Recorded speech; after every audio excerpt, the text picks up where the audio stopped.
CoachCast no ar, sejam todos muito bem-vindos e bem-vindas a mais um episódio. Dessa vez eu trago um colega de curso de formação de agentes de bem-estar e felicidade e tive a honra de estar com ele, já conheço pessoalmente, inclusive, e ele vem aqui hoje contar toda a história dele, a trajetória, e uma pessoa super querida e um profissional acima de qualquer suspeita. Fred, seja bem-vindo. E quem é o Frederico Machado? Por favor, se apresente aqui.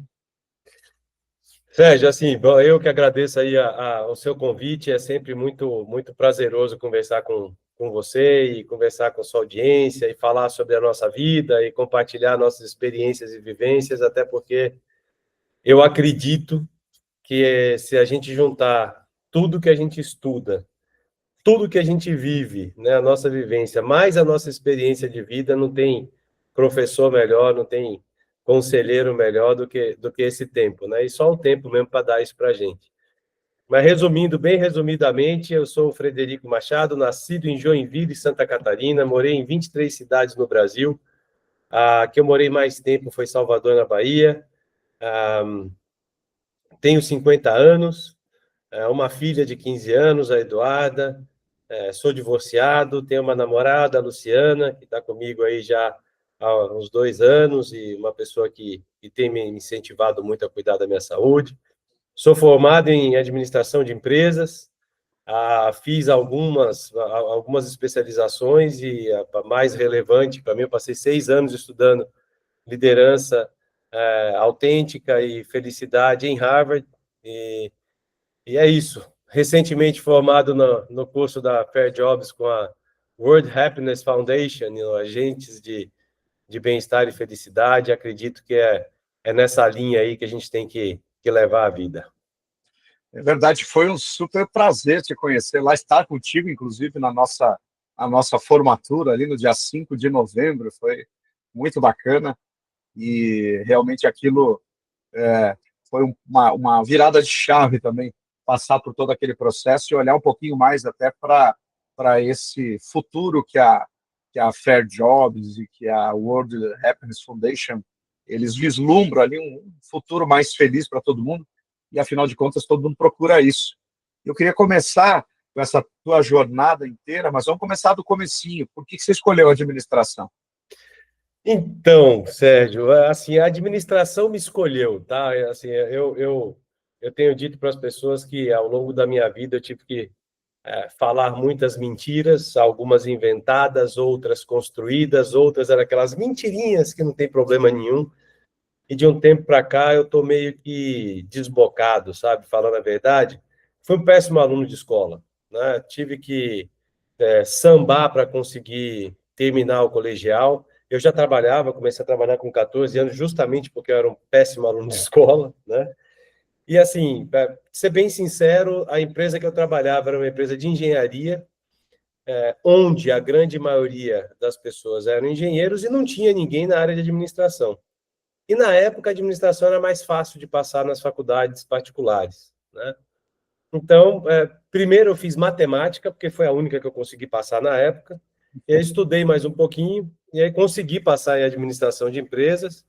Formei como os melhores alunos da escola, aí eu aprendi, gostei, tomei gosto pelo estudo. E foi meio que uma coisa assim, eu fui escolhido pela administração, e não a administração me escolheu, sabe? Muito bom, mas a história interessante, principalmente você dizendo aí que não gostava de estudar e depois pegou gosto pelo estudo. Olha que interessante, o que te fez fazer essa virada de chave? Eu comecei a ver sentido no que eu estava estudando na faculdade, colocando algumas coisas em prática no trabalho, vendo o que funcionava e o que não funcionava.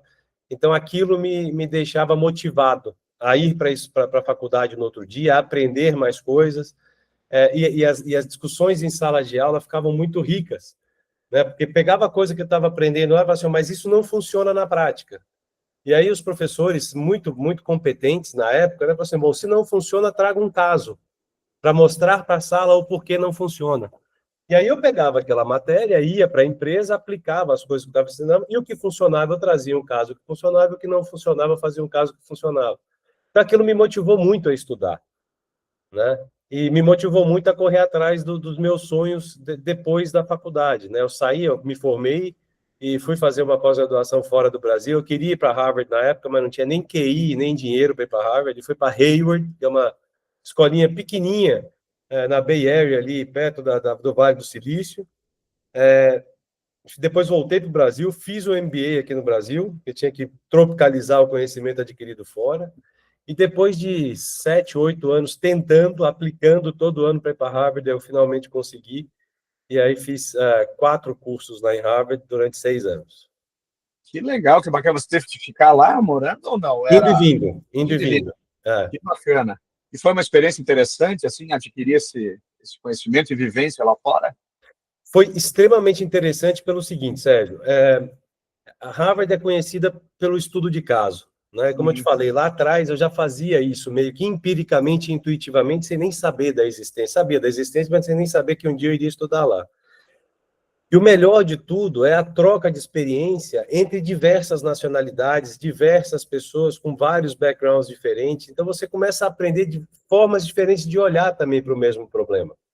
Muitas vezes uma coisa que é extremamente complexa para a gente aqui, para eles lá é extremamente simples, fácil, né? E lá que eu falo é Índia, China, Japão, a parte do leste europeu, assim, não é só americano, você convive com o mundo.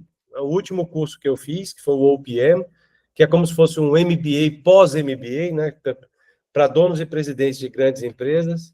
Esse aí, então, era sensacional, porque eram 150 pessoas, todas as nacionalidades, e lá é discussão de caso o tempo inteiro. Então, não tem uma resposta certa, não tem uma resposta errada, tem aquilo que faz sentido para o que está sendo discutido dentro da teoria aplicada dentro das empresas. Então, assim, isso me fascinava muito, né? Isso que me fez ganhar esse gosto por estudar, e a gente não para mais, né? Não, realmente não dá. Não podemos parar, seja lá a forma que a gente achar de estudar. Existem várias formas. Isso, Não é só a faculdade, não é só Harvard, não é só o MBA aqui, né? Eu acho que é importante a gente estar em contato com conteúdos assim, apesar que eu também estou no 4º MBA e estou fazendo um em vendas, negociação e alta performance na PUC do Rio Grande do Sul. Eu penso assim, hoje em dia a gente tem acesso a muitas coisas que lá atrás, estou falando de 20 anos atrás, a gente não tinha, né? Essa coisa da educação à distância, essa coisa do EAD, essa coisa de você poder ter acesso à biblioteca de grandes universidades de uma forma muito rápida. Eu sou do tempo, Sérgio, da Barça vinho e da Barça azul, né? É verdade. Azul não, verde. Eu sou do tempo dessa época. Você tinha aquela outra Delta Larosso também, né? Lembra? Exatamente, que você tinha que ficar folhando aquelas páginas, tudo cheio de mofo lá, espirrava pra caramba, né? Hoje vai tudo, hoje a inteligência artificial está aí dando isso para a gente em segundos. É verdade. Então, assim, os acessos, o grande lance hoje que eu penso é que a gente tem que filtrar o que nós vamos adquirir de conhecimento. E não adquirir tudo que vier, porque senão a gente fica maluco. É verdade. E você não contou para a gente aqui, você omitiu um fato muito importante. Você também é escritor, é autor de livros. Então, eu em 2013, quando estava lá no meu primeiro ano lá em Harvard, eu tive um burnout lá na faculdade. Foi uma coisa muito interessante, porque até aquele momento, para mim, o que funcionava era a última linha da planilha de Excel, dinheiro e poder, e ponto final, não venha discutir mais nada além disso comigo, né? E eu passei muito mal, eu fui parar no hospital, fiquei internado, desmaiei, pressão alta, tive uma angina. Na época eu dormia tipo 2, 3 horas por noite, pesava quase 150 quilos, comia e bebia tudo que eu via pela frente, tinha uma mala só de remédio, enfim, aquelas coisas todas que todo mundo já ouviu falar um dia e que hoje é natural se falar. E aí o médico que me deu alta do hospital foi um médico indiano, né? Eu fiquei no hospital da faculdade, hospital de Harvard, e aí esse médico indiano, eu estava com uma pessoa, um amigo me acompanhando, indiano também, que hoje, inclusive, é ministro de Minas e Carvão Mineral da Índia, então o cara de uma casta, né? E para mim era meu amigo Piyush e acabou, nem sabia dessas coisas. O médico, quando olhou o Piyush, reconheceu ele, né, como essa casta meio abastada lá, e perguntou, falou assim, bom, é seu amigo, eu posso conversar com ele além do calhamaço de exame, de tudo que ele vai ter que fazer da parte médica, clínica, eu posso falar com ele sempre dentro do que a gente acredita? Aí o Piyush perguntou para mim, eu falei, obviamente que pode, vamos lá e tal. E ele falou para mim assim, olha, Fred, o seu problema não é tudo isso aqui que está aqui. Isso é um problema, mas o seu problema é infelicidade, é ela que vai te matar. Aquilo para mim foi uma porrada muito grande, porque eu não entendia que eu era infeliz, né? E depois de algum tempo eu fui pesquisar, fazer terapia, aprofundar autoconhecimento, mas eu vi que de fato eu estava muito infeliz. E aquilo me incomodou muito. E o que mais me incomodou foi ter tido acesso a universidades do mundo inteiro, a uma educação privilegiada, um ensinamento assim fantástico dos meus pais, né? O meu pai que me colocou para trabalhar logo que eu perdi de ano da escola, a minha mãe que sempre me ensinou a diferença entre a dureza e a moleza, ou seja, o ser duro, lógico e forte, mas também ser amoroso, ser carinhoso, gostar das pessoas e etc, né? Os dois, tanto meu pai e minha mãe, eles me ensinaram bastante isso. E eu fiquei muito incomodado com aquilo, Sérgio, no ponto de que eu queria compartilhar isso com as pessoas, né? Falar para as pessoas tudo que eu tinha passado, o que eu tinha feito para sair daquele momento e o que eu imaginava que aconteceria para frente. E assim foi, né? Criei coragem, escrevi esse livro, né? É possível se reintegrar, é possível integrar vida pessoal e profissional, né? É possível se reinventar. Puta, eu estou esquecendo o nome do meu livro, olha que maravilha. Não tem problema, fica tranquilo. É possível Depois se a gente reinventar. deixa aqui. Está vendo ainda o livro? A primeira edição está esgotada Uhum. e a gente está hoje, inclusive, eu estava conversando com o meu editor, a gente já fez um upgrade, né, um update na nova versão, estão vindo coisas novas, informações novas, e a gente vai lançar ele lá no comecinho do ano que vem, se Deus quiser. Mas o nome do livro É Possível Se Reinventar e Integrar a Vida Pessoal e Profissional.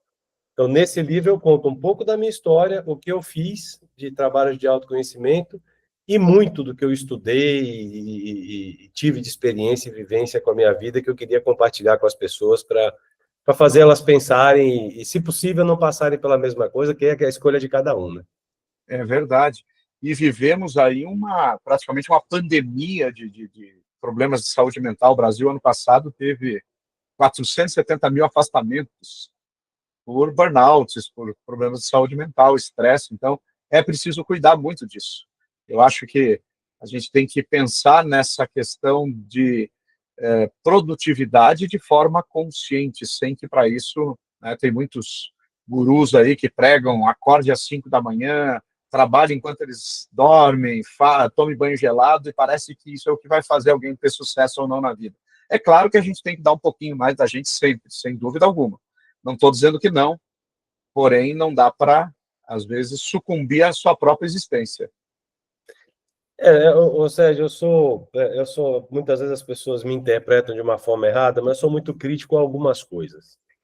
Primeiro que esse número de afastamento, eu sou assim, terminantemente contra. Vamos começar do começo, vai. Uhum.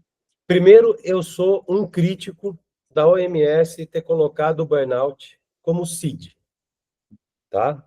O burnout, ele não pode ter colocado como CID, mas não com a descrição que colocaram, que o burnout, ele advém única e exclusivamente do excesso de trabalho. Concordo contigo. Isso é muito errado, mas é muito errado. Não é só o excesso de trabalho, tá? Você vive um casamento de merda, você vive isolado, você não cuida da sua saúde, você come e bebe o que vem pela frente, você se relaciona mal com as pessoas próximas a você, e você vai botar a culpa única e exclusivamente no trabalho? Não é, amigo. Eu não acredito nessa separação de vida pessoal e profissional, acho que isso não existe. Respeito quem tenta fazer, mas acho que isso não existe. E aí você deu poder para alguém que já gosta muito de poder, que é a classe médica, e começar a tacar atestado à torta direita, atestando burnout para as pessoas. Cara, eu passei por 13 médicos, para chegar à conclusão que eu estava com burnout. E eu tenho completa convicção que o trabalho foi, sim, um dos motivos, mas não foi o principal. Porque a vida que eu vivia antes, né, era uma vida, desculpa eu estar falando nesse tema, era uma vida de merda, que eu pegava para fugir dela, eu excedia no trabalho. Para Uhum. fugir dela, eu excedia na bebida. Para fugir dela, eu excedia na comida. Eu excedia nas viagens. Eu excedia. Então, assim, esses excessos todos fazem com que a gente chegue nesse ponto, né? Então, eu acho que está existindo hoje uma coisa que eu chamo de demonização do trabalho, Uhum. o que é extremamente perigoso. O trabalho é bom, ele é saudável, é salutar. Se você está trabalhando num lugar que você não gosta, peça demissão e vá trabalhar com o que você gosta. Ah, mas isso é muito bonito, é muito romântico, é muito filosófico. Não é. Tem vaga para todo mundo. Quantas pessoas, Sérgio, você conhece que na pandemia, como falaram para você assim, agora eu estou fazendo o que eu amo, puta, estou ganhando dinheiro para caramba, estou felizão no que eu estou fazendo. Quantas pessoas você conhece? Quantas pessoas que estão ouvindo a gente vendo aqui conhecem e que, inclusive, fizeram isso com a própria vida? Uhum. Uhum. Ressignificaram, isso é legal. Então, assim, nós não podemos botar a culpa só no trabalho. O burnout, ele Sim. existe, é uma doença séria, complexa. Eu não estou desmerecendo a doença, Uhum. Uhum. mas eu sou crítico com a forma com que as pessoas estão tratando isso. E vem lá de cima, e vem da própria OMS. Eu gostei da tua abordagem e eu concordo mais ou menos com ela. Talvez sejam esse monte de aspectos aí que a gente tem que levar em consideração também. Então, assim, mas é aquela coisa que a gente estava conversando antes aqui, que eu tive um desses aí em 92, né, bem antes disso tudo, e foi por... era o cansaço do trabalho? Até era, mas olhando hoje, era mais a insatisfação, mais o não ter alguma coisa que, poxa, que me brilhasse o olho, tanto que eu saí de lá depois de 6 meses. É uma grande empresa, uma multinacional de tabacos, não preciso citar o nome, mas interessante isso aí que você falou, bem interessante. E eu fico preocupado por duas coisas. A primeira coisa, eu fico preocupado porque a mensagem que a gente passa para a geração mais nova, primeiro que a gente rotula a geração mais nova como preguiçosos, e não são. Não. Eles não são. A gente passa para eles uma mensagem seguinte: olha, trabalhar é ruim. Você pode morrer se você trabalhar muito. Porque o burnout é excesso de trabalho. Então, se você trabalhar muito, você pode morrer. Você quer que o cara fique se matando no trabalho? Não vai. Ele não vai. Então, isso é a primeira coisa que me deixa preocupado. A segunda coisa, meu amigo, é a judicialização desse tipo de coisa. Tá certo? É você pegar isso daí e entrar com um processo trabalhista contra as empresas com essa justificativa. Você cria um mercado para isso, que é uma coisa tão absurda, Sérgio. Você acaba com tantas vidas fazendo isso, É verdade. que me preocupa muito usarem uma coisa que é, vou repetir, extremamente séria, que demanda muito cuidado e começar a banalizar da forma como a gente está banalizando hoje. Qualquer médico do trabalho hoje dá um atestado de burnout. Qualquer um. E olha que interessante, essa formação que a gente fez justamente tem a aplicação desse teste que eles fazem, que a Fair Job faz, que traz esse monte de aspecto. Então, não vai trazer só o trabalho, ele traz a vida toda. Eu acho que isso vai ser sensacional para as empresas aplicarem e para que a gente tenha um ambiente mais saudável e, de fato, você produza aquilo que você tem que produzir. Eu gostaria muito que as pessoas começassem a discutir o burnout dessa forma, de uma forma mais estruturada, a discutir o ser humano como ser humano, não como ocupante de uma posição, de um cargo numa empresa XPTO fazendo, sabe? Vamos discutir o ser humano, mas o ser humano como um todo. Não adianta você colocar uma pessoa para trabalhar numa empresa que vende bem-estar se a pessoa não tem onde morar, se a casa dela está sendo alagada pela enchente, se o pai está morrendo na fila do SUS. Cara, não adianta, essa pessoa não vai conseguir. Ela vai se mutilar. E essa é a realidade da grande maioria dos brasileiros. Então, eu penso que a gente precisava aprofundar, mas tirar essa discussão do raso, Uhum. tirar essa discussão do legalismo. Ah, não, mas a OMS que definiu. Cara, que a OMS vá para aquele lugar. Ela não sabe, ela não está no dia a dia trabalhando, ela não teve, sabe? Ela não pode fazer isso.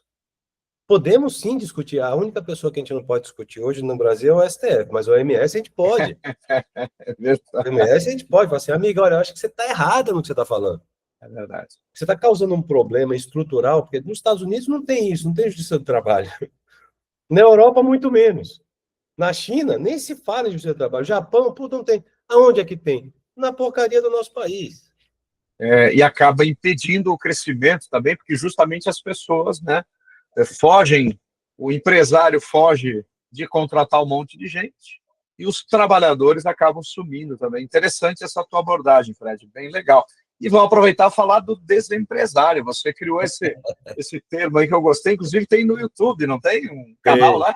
Tem. Eu criei, Sérgio, quando eu escrevi o livro, né, eu criei um propósito de vida para mim.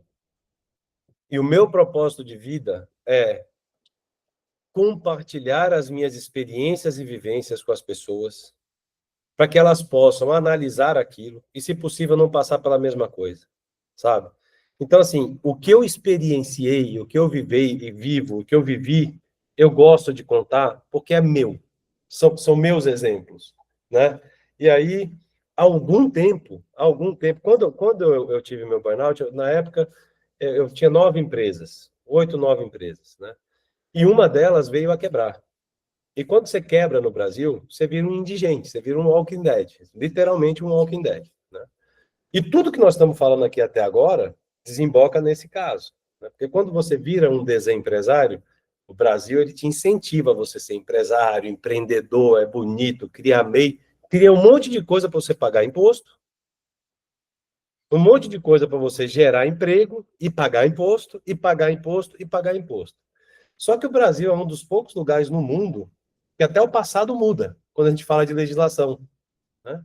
E isso faz com que as pessoas passem por grandes problemas. E uma das empresas que eu era sócio, ela veio a falir, e aí eu compartilho no Desempresário justamente isso. O que é ser um desempresário? O que é você ter uma empresa que ficou 30 anos produzindo, pagando imposto bonitinho, pessoal tudo CLT, mais de 8 mil funcionários, a 7ª maior empresa do Brasil, mas aí vem o governo, aí vem algumas coisas escusas, aí vem a Lava Jato, aí vem o conluio, você não participa, porque você tem propósito, tem valor, tem seriedade, e por não participar você é penalizado. Aquilo por muitos anos me trouxe uma revolta muito grande. E com a revolta muito grande, eu não poderia expressar, até porque o risco era muito grande também, né? Então, eu vim trabalhando ao longo desses últimos anos, né, dentro de mim, com terapia, com, enfim, trabalho de autoconhecimento, para minimizar um pouco a ferida, a dor da ferida, porque dói, não tem jeito, né? Tem um luto. Tem um luto, né? E são poucas as pessoas que conseguem sair desse luto sem sequela. E compartilhar as histórias, compartilhar o que acontece, compartilhar como acontece, né? O dia a dia de quem vira um desempresário no Brasil. Então, eu resolvi criar esse canal, né? O canal do YouTube O Desempresário. Tem desempresário no Instagram, tem desempresário no TikTok. Eu nunca tive TikTok, abri por conta do desempresário. Aham. E compartilhar com as pessoas as histórias com um único propósito, Sérgio. Você quer ser empresário? Quero. Amigo, então é o seguinte, presta atenção nessas coisinhas que eu estou te falando aqui. Presta atenção. Porque não é só você que vai para o saco, não. É você, é sua mulher, são seus filhos, é sua família inteira. Se você não prestar atenção, tudo que você construiu de forma correta, e eu sempre falo isso, tá? Estou aqui falando para pessoas sérias, corretas, que montam seus negócios para prosperar, para gerar emprego, para pagar imposto, para fazer tudo bonitinho. Se você é um desses, toma cuidado. Que você vai para o saco, os safados não. Muito bom. Então sigam lá o Desempresário no YouTube, no TikTok, no Instagram, que com certeza vale muito a pena. Eu quero fazer uma outra provocação aqui. Você começaria tudo de novo se tivesse que voltar lá nos seus 20 e pouquinhos anos? Olha, certamente eu não faria tudo de novo como eu fiz, né? Certamente alguma dose de coragem que eu tenho hoje não faria com que eu tomasse algumas decisões que eu tomei lá atrás. eu certamente teria uma preocupação maior com todo esse processo de marginalização do empresário brasileiro. Você vê todas as formas que você, todas as manchetes que você vê, né? Parece que o empresário é um ser tão poderoso que ele consegue influenciar o presidente da República e os seus ministros e os deputados e senadores para criar uma coisa maravilhosa. Cara, isso para mim é tão surreal que eu sei que não tem.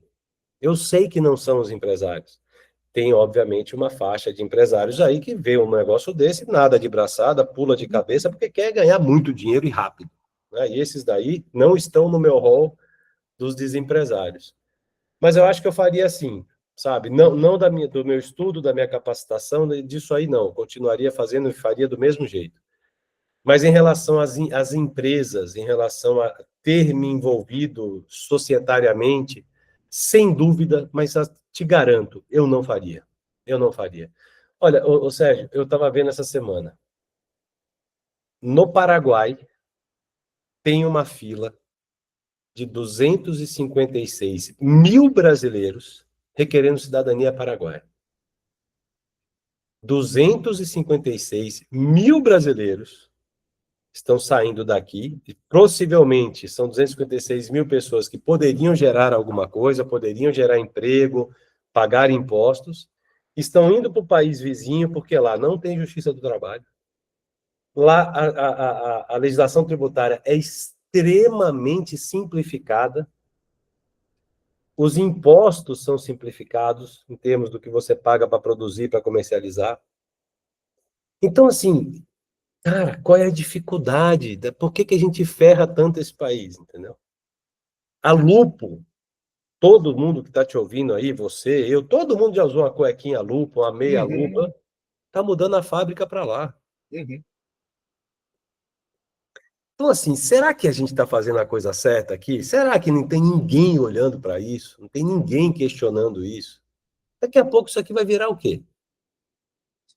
O problema, você trouxe pontos muito interessantes, que é um problema, ele é muito macro, muito enraizado, porque a burocracia, ela ajuda aqueles que querem ter facilidades. Então, faço votos que a gente consiga sair disso, mesmo não tendo uma esperança de que a gente, no momento que a gente está da vida, vai ver isso, viu, Fred? Mas, sem dúvida alguma, você tem toda a razão. E por isso que eu acho que devem seguir o desempresário, né, para ficar atentos. Não acredito que você não queira que não empreendam, né, mas que a gente consiga fazer um país melhor, né? O que eu defendo é empreender com cuidado, é empreender de forma correta, sabe? Já que as leis aqui, elas são punitivas, na sua extrema, enorme maioria, por que não a gente fazer alguma coisa orientativa, né? Que oriente as pessoas, cuidado, não envolve filho, não envolve... Cara, assim, ó, eu ganhei de presente de casamento do meu pai ações da empresa, porque para ele aquilo era a melhor coisa que ele podia me dar, e foi. Eu construí boa parte da minha vida com isso. Só que ele tinha essa veia empreendedora muito grande e uma seriedade muito grande que fez com que a gente fosse para onde a gente foi. Por ser bom, por ser honesto, por ser sério. Você começa a entender qual é o trade-off que a gente começa a fazer aqui, porra. E a gente vê toda hora na televisão, cara, ser sério aqui no Brasil não vale a pena, você vai preso, mas você é solto. Pois é, bom, um Com zilhão certeza. de exemplos. Mas eu acredito que a gente tem que continuar sendo sério, né, para não entrar nessa onda aí, porque acredito que vale a pena a gente ser ético, ser honestos, fazer a coisa certa, né? Sem dúvida, sem dúvida. Porque senão a gente vai estar compactando com essa galera aí. E talvez votar certo, né? Veja, a gente... e você vê que esses assuntos são todos interligados, né, Sérgio? A gente está falando de felicidade das pessoas, a gente está falando de felicidade dentro das organizações, a gente está falando de burnout, a gente está falando de saúde mental, a gente está falando de produtividade. Eu gosto muito, muito de uma equação, né? Eu sempre falo para as pessoas, assim, gente, olha, o que todo mundo procura? Uma produtividade sustentável. O que é a produtividade sustentável? Ela é você produzir mais, gastando menos energia. A produtividade sustentável. Como é que você chega nisso? Gerindo 3 coisas que ninguém te ensinou: emoção, comportamento e atitude. Se você consegue gerir isso, que só você consegue gerir, só o seu, mais de ninguém, você diminui a gestão de consequência. A gestão de consequência faz você gastar menos energia. Você produz mais, vira uma produtividade sustentável. Cara, isso é tão claro e tão óbvio para mim, né? Por quê? Porque se você explode, dá porrada, aquela confusão, né? O que você vai gastar de energia fazendo a gestão de consequência das suas atitudes e comportamentos errados, te acaba com a sua produtividade. E o Brasil é um país onde as pessoas são extremamente competentes, sabe? Eu conheço muitos países no mundo e é difícil você achar gente bem-humorada, alegre, disposta a trabalhar, né? Que não tem medo de enfrentar o trabalho, né? Como a gente tem aqui. É Só que verdade. tudo leva essas pessoas para você ver, ó. Vieram nada contra, né? E por favor que não me processem. Vieram as bets para o Brasil, né? O pessoal estava usando Bolsa Família para apostar. Você entendeu? Todo mundo tem aquela esperança de ganhar dinheiro rápido. É. E muito. Não é só ganhar dinheiro rápido, é ganhar dinheiro, muito rápido. Então, assim, talvez a gente tenha que mudar um pouco a nossa mentalidade, talvez a gente tenha que ter um pouco mais de incentivo, né, governamental, e aí sim, das televisões, para que a gente tenha um povo mais educado, um povo mais realista, né, que saiba que a vida é assim e tem que ser, e não fica aí de influenciadores, porque esses daí não são sustentáveis. Profetas e gurus da internet. Meu Deus, isso aí me Coaches dá... motivacionais. Eu sou suspeito de falar, mas eu não sou coach motivacional e tampouco compactuo com isso, Fred. Olha só, Frederico Machado, foi um prazer estar contigo aqui no CoachCast de hoje, trazendo a tua trajetória, a tua, as tuas conquistas, né? A tua vida aqui de desempresário também, que é muito bacana. Então, para encontrarem o Fred, Fred Machado Oficial, @Fred Machado, Fred com Y, e @Desempresário. Então, vocês colocam lá nas redes, aí vão encontrar ele. Sigam o Fred, vão lá, sigam o podcast dele, ou o canal no YouTube. Não sei se é um podcast também, ou é um videocast apenas. Na verdade, por enquanto, é só um canal onde eu exponho, mas eu vou chegar num ponto que eu vou chamar mais desempresários para trocar ideia. A gente vai chegar nesse ponto. Boa, legal. Então, já aceito o convite, já, se você me convidar. Opa, está convidado. Então, tá joia, Fred. Foi um super prazer. Muito obrigado pela sua gentileza. Até a próxima. Imagina, Sérgio, eu que agradeço.